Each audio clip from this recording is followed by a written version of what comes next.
Okay,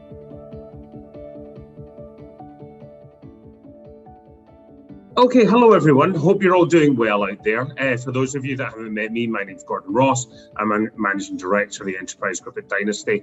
I'm delighted to be joined again by Ken Haman, Managing Director of the Advisor Institute at AllianceBernstein. Ken, good to see you. It's good to see you, Gordon. Glad to be back at it. Yeah, thanks a lot for your time.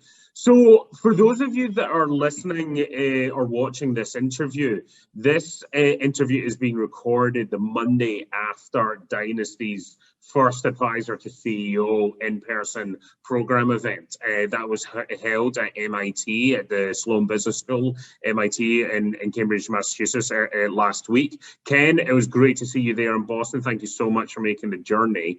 And just for everybody, in terms of like housekeeping points, we're going to be bringing out an awful lot of content and thought leadership and discussions around some of the key teaching principles that were covered in that on-site, on-campus session at MIT. The good news is that the event, I think, went extremely well. The feedback has been very positive indeed.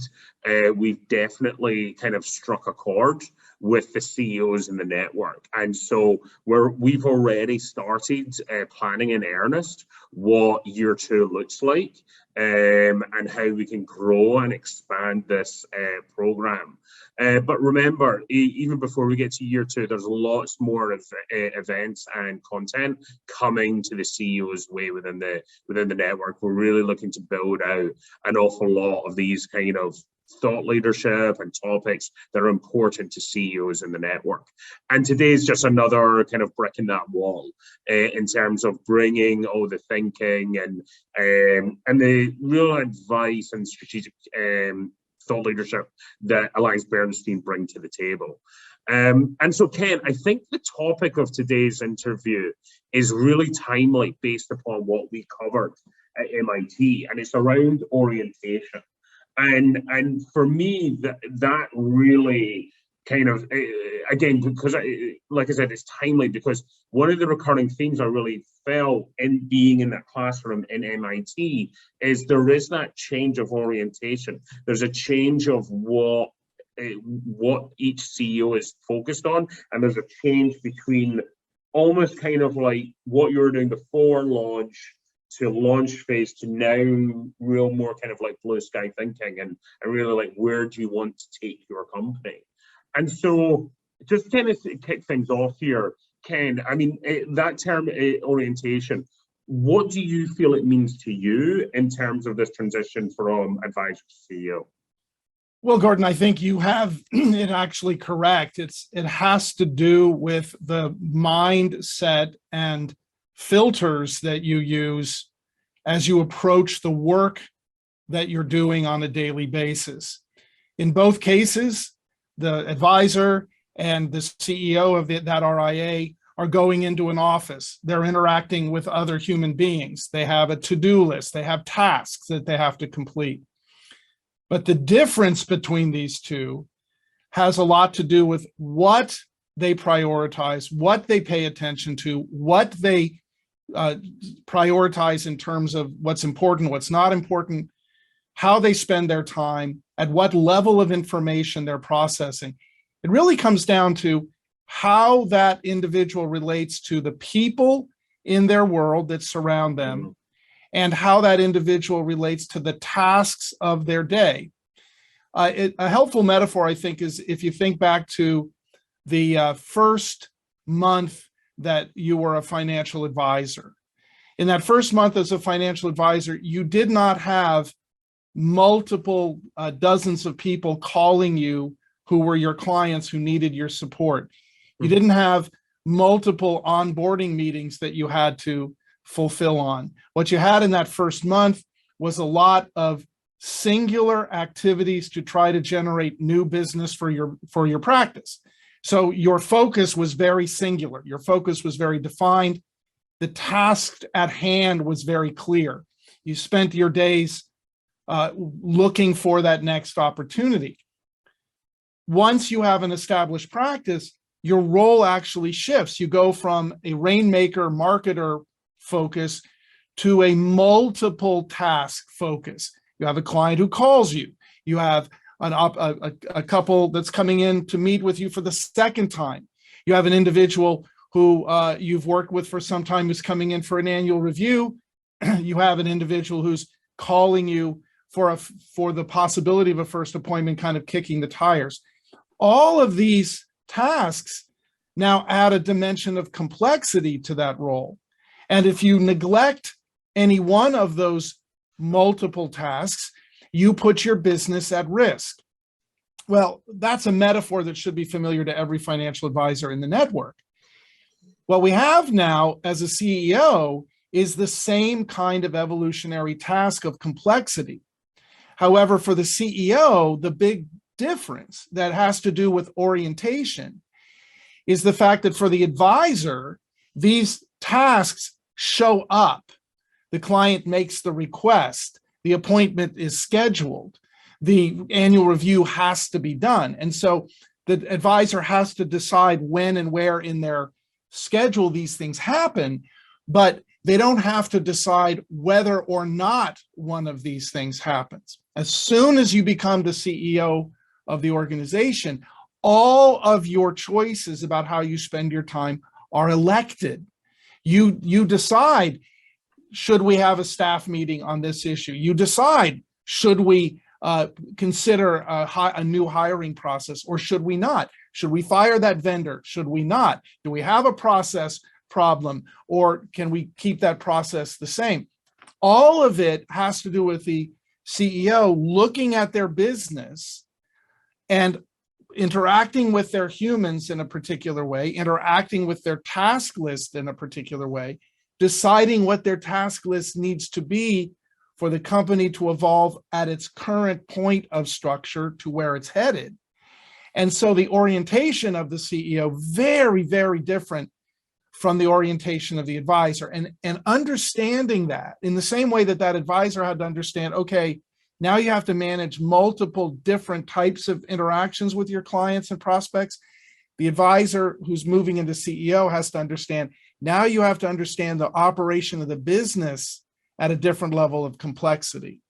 And adding to that is obviously this concept of the individual performer. You know, if somebody's risen to the ranks of CEO within their organization, they're probably, you know, that individual heroics is something that's the secret to their success. That's their secret sauce. And so and now they've got to change that. They almost have to kind of succeed through others. Well, that is exactly the challenge when it comes to relationship with people. Another simple metaphor, Gordon, that I think resonates in the industry is you think about, in almost every case, financial advisors have grown up with a tremendous amount of responsibility are articulated to them for what they do and what they accomplish and what they achieve, or what they aren't doing or aren't accomplishing or aren't achieving. There's a constant tension in that regard. And there's the constant grading or assessment of what that person is doing. And that translates into compensation and it translates into recognition, and they know exactly where they stand amongst others. So your term heroic performance has a lot to do with individuality. I call it, in some writings I've done, the heroic individual performer who stands head and shoulders above others, who competes better than others. So for the advisor, this is a normal state of relationship with the world. Yeah. The pronoun is I, me, what I did, what I'm going to be compensated, right? My individuality. And in many ways, even on teams, if you think about the traditional way that teams are constituted, there's the sense of I accomplish these things with the help of my team. The advisor is up, the team is down. There's a dichotomy in roles. The advisor has lots of freedom and flexibility. The rest of the team is sort of beholden to the advisor. The advisor is the significant individual that stands out. The team is more secondary in that regard. Now, I know there are many people listening to me that have teams or had teams in that role that didn't in any way fulfill on that kind of leadership. They were much more egalitarian in their leadership. They were much more willing to acknowledge their team. But the industry itself tends to highlight or build up the nature of the individual. For the CEO, it's vastly different. The pronoun is we, us, what we are accomplishing, where we are heading, getting everyone together on the same page in alignment. Now, it doesn't mean the CEO isn't the top executive. Doesn't mean that perhaps the CEO even isn't the best compensated individual in the group. The burden of responsibility is tremendous, and they should be compensated highly for carrying the weight of that burden, as any CEO in any organization would. But there is the sense that rather than what I'm accomplishing, it's what we are accomplishing, how we are getting something done. That the role of the CEO as a manager is getting tasks done through people. And so the issue becomes how I, as a facilitator, am able to get the organization moving in the right direction. So there's a lot of behind the scenes activity, a lot of hidden effort, a lot of holding up others so that they can shine in their role, a lot of keeping people aligned and moving in the same direction. So rather than it being the one individual with many helpers, there's the group of us together operating processes that we've created, the CEO relying on the expertise of others in the room. You can't do it all. In fact, one of the greatest leaps that a financial advisor has to take when they're moving from the advisor role to the CEO role is a lot of times the advisor will say, well, look, I'll just get that done. Yeah. But I'll take care of that, or it's easier for me to do it rather than to delegate or hand it off. Delegating for many advisors, very, very challenging. The CEO has no choice. The organization is complex. Their job is to observe those people who are on their team and be able to coach and develop and advance them in their skills. The CEO may not even know all of the skills required to run that organization, the specialization of the finance or the human resources, or even how some of the processes are run in operating the organization may not be something that the advisor has high skill in. Nevertheless, that CEO has to be responsible for and ensuring that those people are all fulfilling on those task responsibilities. And so let's think about that. Let's think about those responsibilities. And you know me, Ken, I'm always trying to move towards kind of actionable items that people can take away. If you're an advisor, you have a daily list of to-dos. You come in at the beginning of your day or your week, and sure, you might kind of confer with your team on this, but it's pretty clear what you need to do, and generally, depends on how well you get through those things, leads to wider success. Now, as a CEO, how does that change now? Well, it changes enormously, Gordon, but I think you're putting a finger on something that any advisor who's shifting into the CEO role needs to become aware of, cognizant of in their own experience, because orientation has to do with how you relate to the people in your world, but also how you relate to your tasks.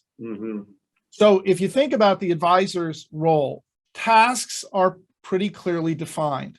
As I said, oftentimes those tasks are delivered to you. You're not electing for that. Now, your processes may say, look, we're going to do at least 2 reviews a year. And so we have 200 clients. We have to figure out how to schedule them in, and you may elect to distribute your time in that regard. Nevertheless, so long as you have appropriate tracking and leadership within your team, those tasks still flow to you. You have to do, something like 2 of these reviews a day on a 200 working day year.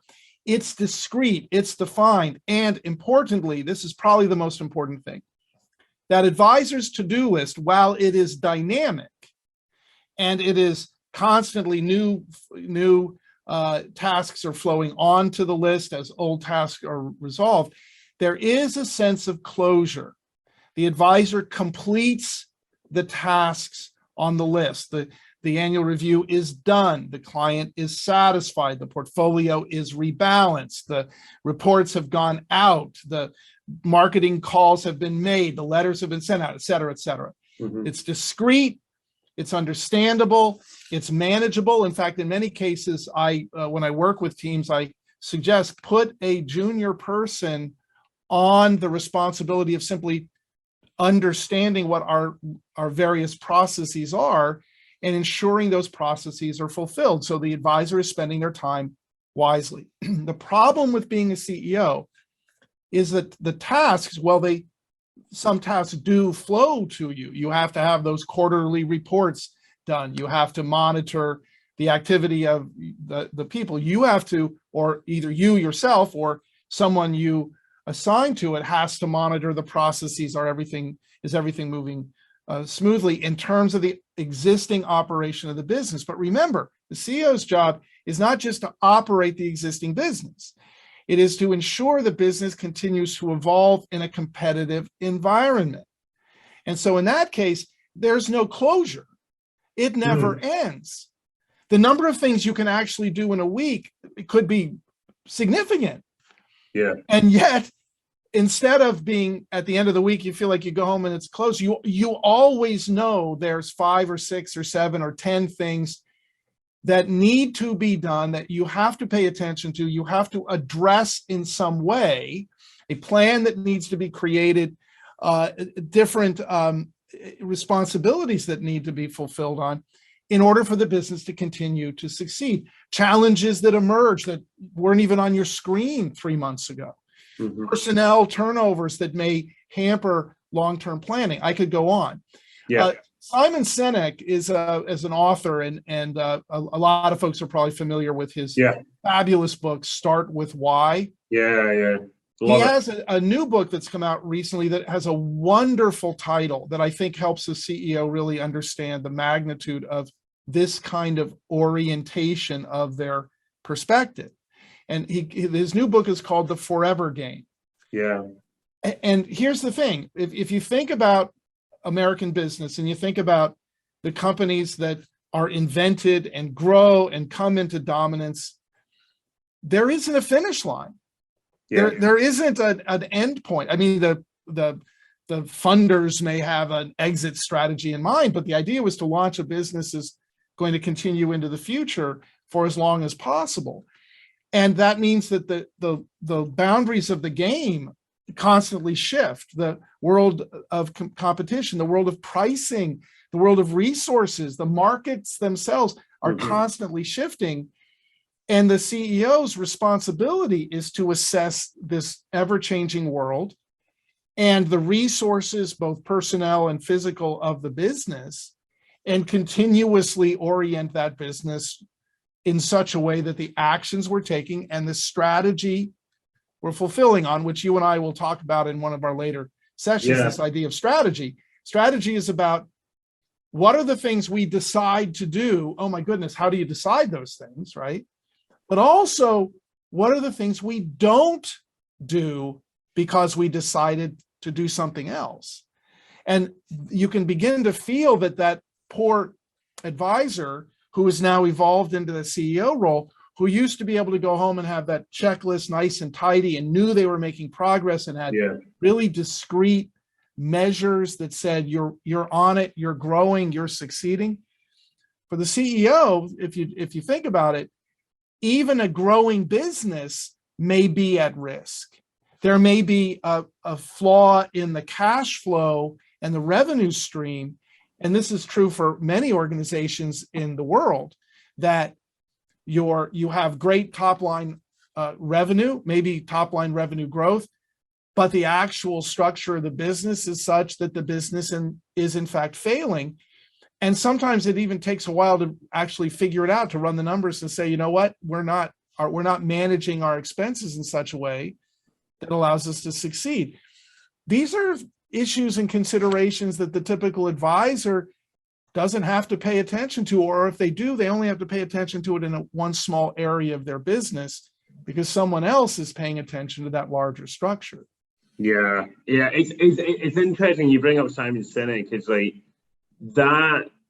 The key, one of the things that really struck me in reading that book is like how much it comes back to, if you know you're playing the forever game and you're not focusing on kind of the immediate, how much it really forces you to just always go back to obsessing about the client or the customer. And that really ties in. The timing on that is interesting because one of the sessions at MIT was all around how to identify your ideal customer and an ideal client. And to your point, in many ways, the client that you turn away is almost as important as the client you adopt. And so I know we're going to talk more about that in future conversations, but I want to kind of bring us to something that came out of MIT as well, which was, look, we had, I think it was like 25 or 30 CEOs in the room, in the network. And look, again, at this point of recording this, the world equity markets are going up and down like a yo-yo. And for those CEOs to take time out of their schedule was extremely valuable. They really leaned in, and it was a great event. But one of the things that really came out of that was there was a sense of it's lonely at the top.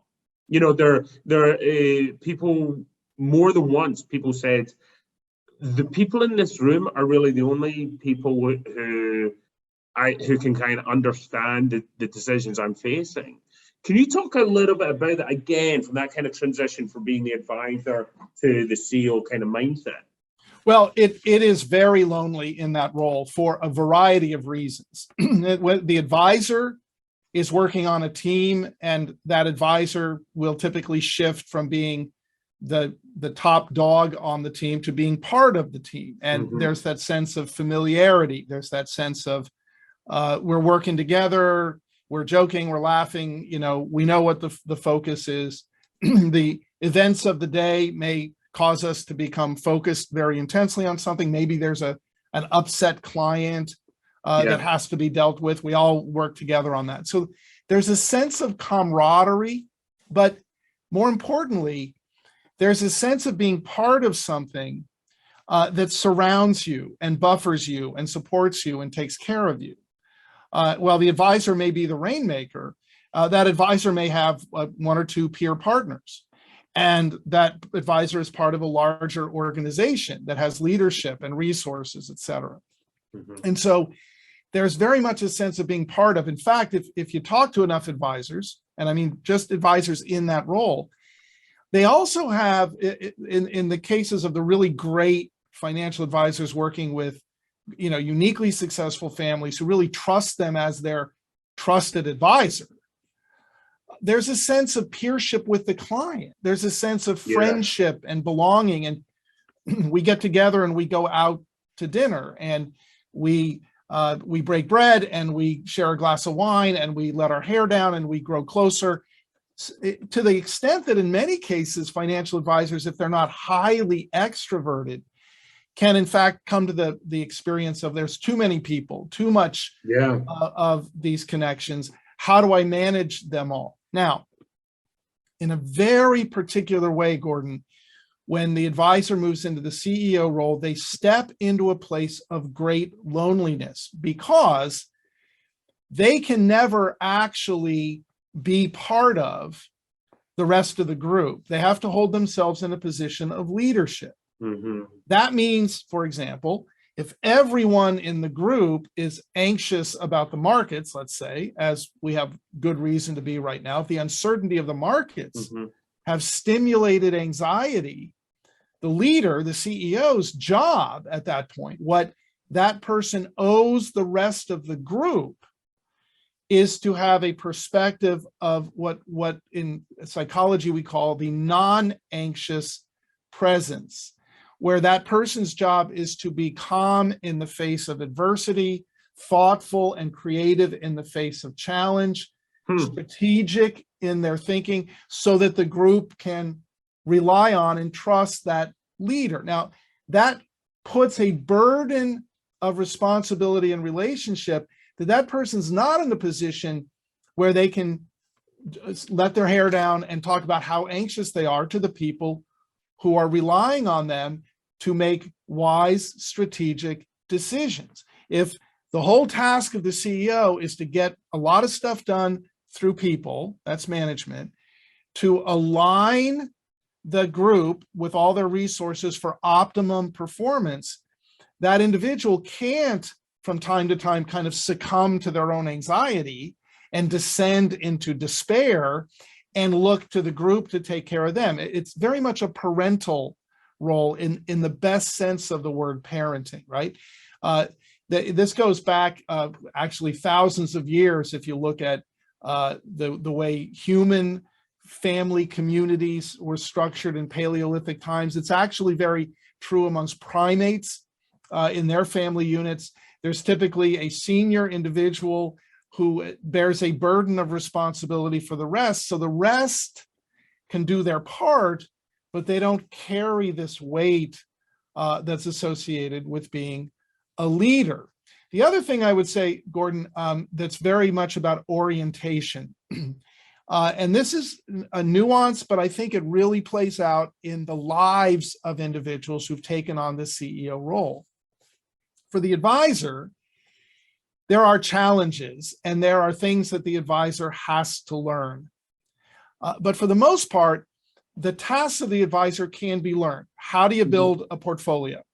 Yeah. How do you do an intake interview? How do you onboard the client? How do you do a client review? In fact, my program at AllianceBernstein, we spent a lot of time taking insights from the behavioral sciences and showing advisors how to do a more impactful client review. Here's a way to do it a little better, or how to do a discovery process a little better. But these things are all learnable and they're all knowable as tasks. You can fulfill on a model.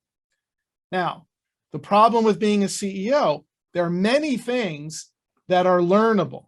How do we produce our monthly report, our quarterly report? How do we interact with our board members? What's the agenda for a board meeting? All these things can be determined. How do we build the processes that the rest of my team is using in these places? However, for the CEO, the places where they're going to have the most impact and are going to have to bear the greatest burden of responsibility are in those areas where there is no standard operating procedure, where there is no clear path forward, where there's a risk in the decision. I think it was Tom Peters who said, wherever you see a successful business, you see evidence that someone at some point in time took a risk, made a decision. Think of Steve Jobs cannibalizing the iPod to create the iPhone. He was told by everyone in his organization and outside of it, that's a dumb move, don't do that. And yet he bore the responsibility of being the leader as the CEO, of defining the strategy, of taking the risk. And in this case, he had success in that regard. In fact, I just heard the other day that the last iPod, the last bit of support for the iPod has been terminated.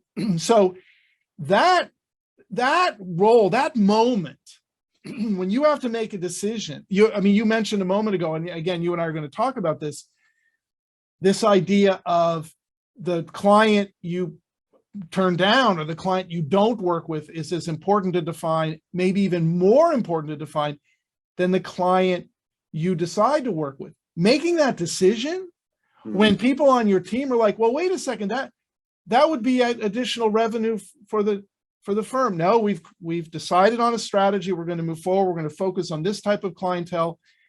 That's a very lonely moment. The entire organization might actually be disagreeing with you or have a different perspective, based more on a momentary organization of what's important, what's a priority.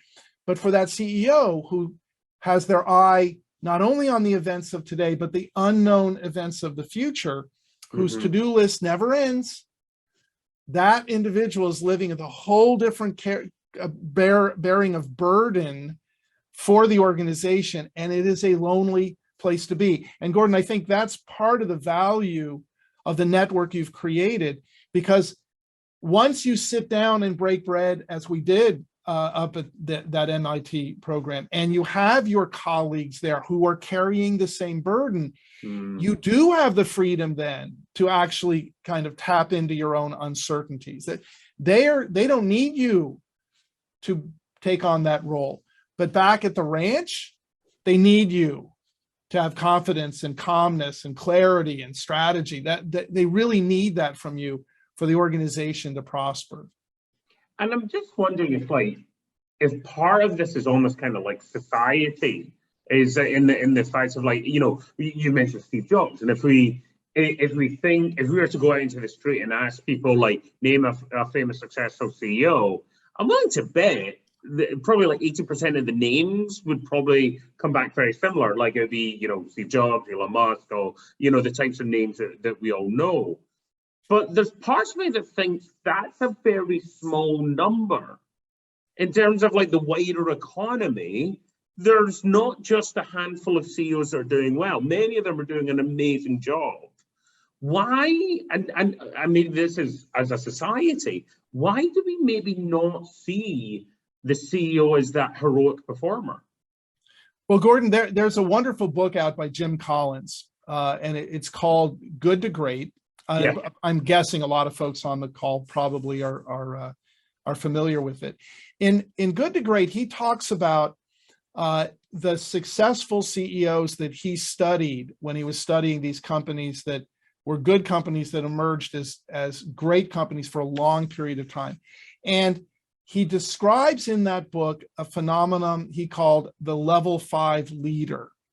And now this book was written some years ago, so that he compares, like, famous CEOs of that moment that he wrote the book. One of them was Hacksaw Reynolds, who would come in and he would purchase or participate in purchasing a company, and then he'd cut it up and he'd send all the he'd cut employees and break it up and try to generate revenue from this thing. Whereas what Collins described as the level 5 leader was an individual. He never could come up with a better name for it. He just said, here's what the attributes are. They are very connected to the organization and the organization's future. They don't emerge as a powerful figure that is commanding. They are more of a facilitator. Yeah. That they carry a deep burden of responsibility, understanding the industry they're in and the trajectory of their company, and making hard decisions about where the company should go. And he uses as an example the CEO of Walgreens, who had taken the reins, very unexpected CEO. He came up through the ranks. He was a quiet, somewhat introverted individual, but the board really felt he understood the business. He understood where the business was going. And a couple of years into his tenure, he says to his group, "We're going to stop the being in the food business. We're going to stop these sandwich lines, or these little countertop service at Walgreens," which was one of the original defining business models of Walgreens, which was this soda counter kind of thing. We're going to get out of the food business. It's not profitable. It's not where things are going. We have a whole different future in front of us in terms of efficiencies and where we position and what's in our inventory and how we're going to make revenue. Well, he had to take all of the executives who were used to that old model and gradually align them with this new model through firmness and through facilitation and through coaching, and in a couple of cases through termination. But at no point was he this commanding figure. We talked about Steve Jobs. They talked about Jobs as having this kind of reality warping ability, that you'd sit down and talk with him, and all of a sudden you would see the vision with him and get excited to join him in the process. Steve was also a commanding kind of figure and didn't always facilitate well. So he's a flawed human being, as we all are. But the idea here is that these leaders who are great at this are great at galvanizing the human resources, take the responsibility to figure out as best they can where things are headed, are willing to take the risk in the uncertainty of the moment as best they can, with the possibility that things will succeed, with the possibility that things may not.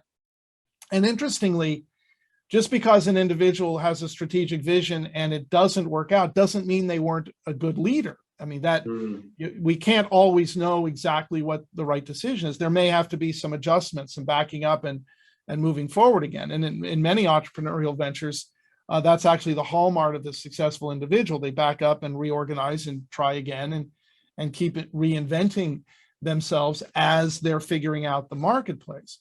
But this idea of the facilitator, the orientation of we and us and our future, and how this organization is going to care for all of us, and we're all going to be able to be expressive of our security. The burden I carry in that CEO role of facilitating these people, of protecting them in some ways from the anxiety of that. I remember vividly, Gordon, during the 2008-2009 correction, an individual who was my leader. He was several steps above me in the organization, and we happened to be in a conference room together with a number of other people. And very much we were looking for leadership and guidance. And, okay, now that our asset base has collapsed to a much smaller level, what's the vision? Where are we headed?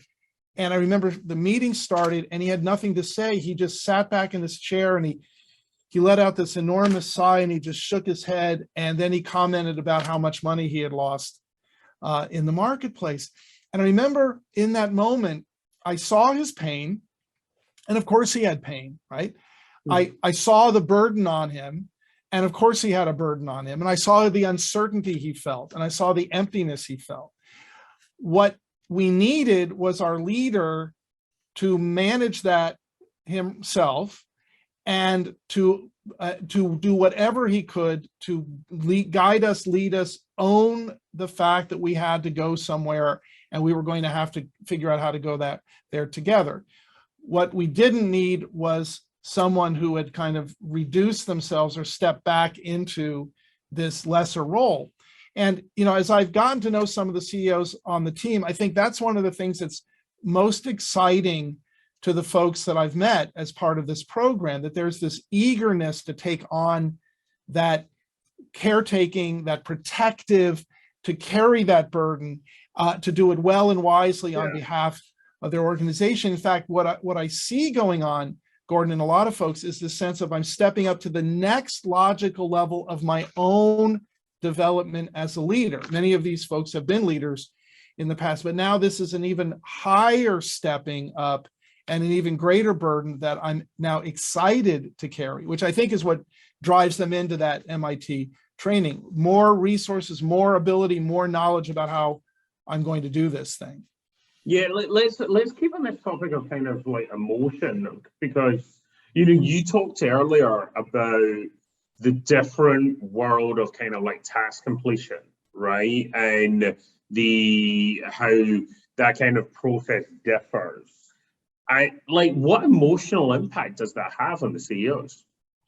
Well, therein is the rub in terms of that emotional process.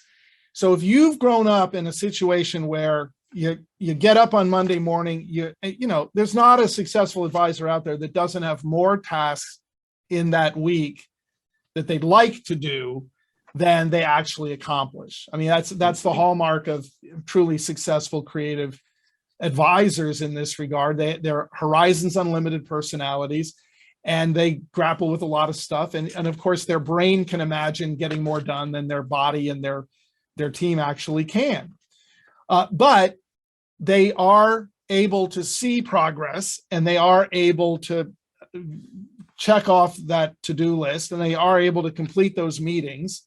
And the client goes home and the team goes home, and we have a sense of, we worked hard today and we got the job done. As soon as you step up into the CEO role, you never go home having gotten the job done. Yeah. You never get to the end of even the to-do list you have, always is a compromise with reality.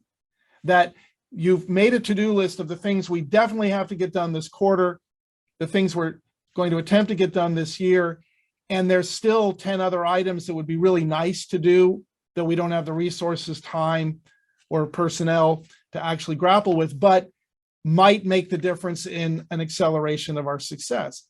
So that individual who got closure as an advisor never gets closure here. And for many CEOs, and again, the reason I want to kind of draw this out into awareness is that this can be incredibly emotionally burdensome. This is this idea that I don't have closure and I want to have closure and I need to have closure around this stuff. And these, it's almost like a voice outside your head kind of complaining at you, reminding you that it's not done yet and these things are not in place.